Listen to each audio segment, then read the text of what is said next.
Let's talk about anxiety and manifestation and how all of this plays in with universal laws and principles and the law of attraction. I'm going to do a series on this because I think it's so important. And I recently posted a video about negative emotions not being low vibe.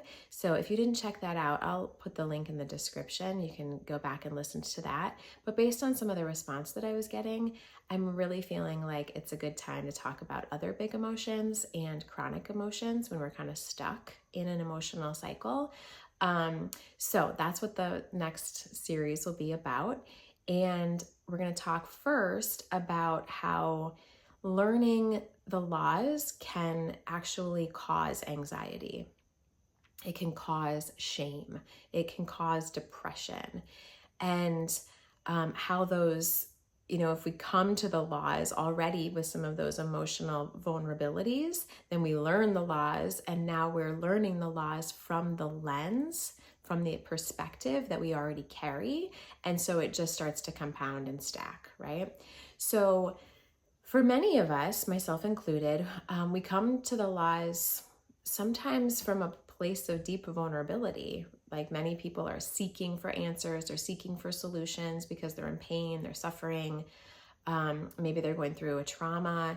And then when we find the laws, I know for me, I felt like all this hope, all of this sense of power, and oh my gosh, this is such great news. I was going through some medical things and it felt like, oh my gosh, there's hope, like that there's something more, that something beyond the doctors, right?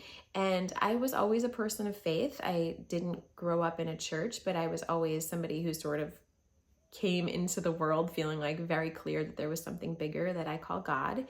Doesn't matter what we call it, right? But for me, I had that foundation to stand on so that when I was going through this trauma, there was sort of this feeling of, okay, there's a God that can help me, but then I also had some of the trauma of, and there's a God that can punish me. And so I'm sorting through, okay, I'm going through this. Is God punishing me? What's happening? I was very vulnerable. I was in a lot of shame, a lot of feeling like I had done something wrong to create this. And so then when I learned the law of attraction, there was this sense of, yay, there's something that I can do. The doctors say there's nothing I can do, but this law tells me there's something that I can do and I can vibrate my way. I can change this, right? And so it felt fantastic. But then it was in resonance to that part of me that also felt like I wasn't good enough, right? I was already coming from the place of, this is happening to me and God is punishing me. I haven't been a good enough person. And so that's why this is happening. So then to learn like, okay, God is not punishing me, but I created this. I'm responsible for this. I manifested this. Then it was like a different way to say that I still wasn't good enough. I still wasn't lovable enough. I wasn't worthy. And so I was already so vulnerable, and the laws were like, yes, there's hope. I can turn this around. But it was like, but I'm still so damaged, right? And now I have to figure out how to fix myself from this perspective of shame on me. I did this. I'm damaged. I'm broken. I'm wrong. And all I have to do is think better. And all I have to do is feel better. And then I can change everything, right? And so anytime I started to go into all of the emotions that were natural as part of my grieving process and as part of my journey through this trauma, I was so nervous, like, oh my gosh, I'm getting anxious about having these emotions. And then the anxiety of just stacking, right? I was already anxious about my diagnosis, and then now I'm anxious about the way I'm thinking about my diagnosis, and it's just compounding and stacking and getting more and more overwhelming, and I'm feeling more and more fear and more shame, right? Because of like, why can't I stop this? What's wrong with me, right? And so it just started to spin out. But I still had this strong sense that there was a way, right? But again, when you're coming to a teaching, you're bringing your perspective with it, right? Like imagine you're putting on glasses, you're putting on the lens that you just see through this specific lens that you're programmed to see through. So even if the teachings were never meant to shame people, if you're coming through the lens of shame, that's how you're going to read it. That's how you're going to interpret it. That's how you're going to work with it, right? So it took me a long time to come to a place of peacefulness with my emotions and being able to say, it's okay for me to be in my emotions. It's okay for me to let my emotions move. And I can be responsible for my emotions, meaning I have the ability to respond to my emotions without being to blame for my emotions, right? It's okay to be human and to have a whole human repertoire of emotions. And it's okay to get stuck in those emotions, right? This is part of the human experience. So for me, a big part of it was just separating from the judgment and the story about everything that I was feeling, right? I think a lot of times when we're having emotions, we already feel like we're an outcast, right? We already feel like vulnerable and like, oh my gosh, I don't want to be that person that's sad. I don't want to be that person that's anxious. I want to just be a happy person that's fun to be around, right? And so we're already feeling a little of that story, even just for having the emotion. And then you add the universal laws and like, well, not only are you now like a bummer to be around because you're anxious, but now like you're going to create more awfulness in your life because you can't not be anxious, right? So it just becomes this tight tension, scary constriction, right? And then what does that do? It just starts to create more and more of that vibration, right? But when we can open up and say, okay, this is the emotion that I'm having and it's okay, right? When we can say, okay, this is just an emotion. It's just an emotion. It's guidance, it's an opportunity, and it just is. And we can separate from the story, right? And another really important part of this, I think, is like being able to love and accept ourselves, to be able to say, I love and accept myself with this emotion. This is an emotion that I'm having, but this emotion is not actually me, right? And it can be super helpful to write the emotion down on a piece of paper and put it on the table in front of you and walk away. Just step back so you have some distance and you can say, okay, anxiety is there. It's a state of being. I am not anxiety. I am not depression. I am not fear. I am not shame, right? Those are all states of being that we can move through, but that is not who I am, right? And getting that distance in that space.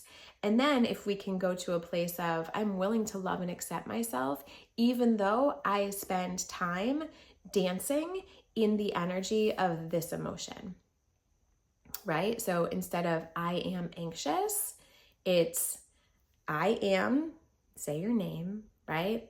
And anxiety is something that I feel and experience, but it doesn't define me. It's not who I am, right? And for me, going back to faith, going back to God and my belief that I am one with God, that God is in me, that God is within me, then I can say God is not anxious. Anxiety is a state of being, it's an experience, but it is not me, it is not God. God is not anxious. God is not overwhelmed. God is not confused. God is not lost. God is not shameful, whatever. Insert whatever emotion you're feeling and recognize like those things are not God, right? And so if we can say, this is who I am one with God, and I experience this emotion, but this emotion is actually, it doesn't define me, and we can step away from it and also cut the cords that we're creating around the story that we're telling ourselves about that, right? So we have our experience, right? But then we also have our stories and our thoughts about that experience. And so if we can say, okay, so here's the experience, anxiety, let's say, or depression or shame. This just is. It's just a state of being. It's just part of the human experience that happens, right? And it's here outside of me, right? It's a state of being that I experience sometimes. And then asking yourself, what are my thoughts about that? Because when we're really creating a whole story and thoughts around that, around the thing that we think is the problem, then we actually are harmonizing with the problem. We're like energetically cording to the problem, right? The whole story keeps us linked and hooked into the problem in a way that we really start to feel extra broken, right? Instead of it just being like, this is something that's neutral, the story compounds the anxiety, right? It compounds the tension, it compounds the stress and keeps us locked into the state. Whereas if we can drop the story, then we may start to begin to allow the energy to move and dissipate, right? Because we can say, oh, I'm me and I'm having an experience with anxiety and I love and accept myself anyway. God within me is not anxious. This is an experience that I'm having. It just is. I love and accept myself, right? And then we can notice what, if anything, what changes. Can we just sit with it? Can we just be with it? Right? That's very different than being like, oh my gosh, I have this anxiety. I need to do something. I need to make it go away. It's wrong that I have this. I have such a great life. Why do I have anxiety? Right? And we're going into this whole, oh my gosh, the law of attraction. Now I'm just going to make everything worse because I have this anxiety. Right? And then we start to become more and more anxious. The energy starts to bind even more instead of breathing, coming back to the breath. I am me. I'm experiencing this thing called anxiety, and I still love and accept myself. God within me is not anxious. God within me is not lost. God within me is not confused. And God within me is creating everything for my highest and best good. God within me is supporting me in getting all of the guidance from this experience. God within me is supporting me in being able to receive all of the learning, all of the skill, all of the character development that is coming from this experience. This experience just is. And I choose to believe that God is good all the time and that this experience is, God is going to be working this experience into my good, right? And then notice as you start to tell yourself those things, you're not making your anxiety wrong. You're not making your anxiety negative. You're not making your anxiety the cause of all of the awful things that you're going to manifest going forward, right? You're just saying, God is good all the time. I'm experiencing anxiety. It just is, right? And then, I don't know about you, but for me, when I start to have that conversation with myself and I start to breathe and I start to remember God is within me, then I don't have to do anything. The anxiety just starts to change.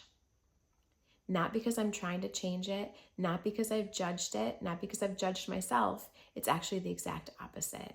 Because I've accepted it and been willing to sit with it. And then since I'm not battling it, I'm not resisting it, I'm not making it wrong, suddenly it has some space to move. It has some space to breathe, right? So, as I said, I'm going to do a series on this, and this is the first. So for those of you that are struggling with anxiety or depression or any big emotions where you feel like you're just kind of looping around and you're feeling like the universal laws offer hope, but they also really can create all kinds of tension and fear and overwhelm, I see you, I feel you, I absolutely do. And I will just continue to share my perspective on this. I would love to hear from you if you have questions that you'd like my perspective on, or if you'd like to share things that have been of service to you as you've been navigating all of this, then I invite you to share those in the comments as well. And we'll just take this journey together, right? And remembering that like we have these incredible lives that we are creating. And if we can have faith, if we can have faith in our fate, instead of feeling like, oh my gosh, I need to use these laws to change my fate because I'm broken and I'm wrong. And instead, if we can just take a breath and say, what if I were to just fully believe and trust God within me? What if I were to surrender to that part of me that knows all the wonderful, amazing, beautiful things that I am destined for? And I can just let this experience be part of the story. It can just be part of the story, and I can trust my story. I can trust God within me. I can trust my fate, and I can be present in the moment. How does that feel in your body, right? So thank you so much for watching. I'll keep the videos coming. And again, let me know in the comments if you have anything specifically you'd like me to address. And we'll just do this series together and see how it goes. Thank you so much for watching. Have a great rest of your day. Bye for now.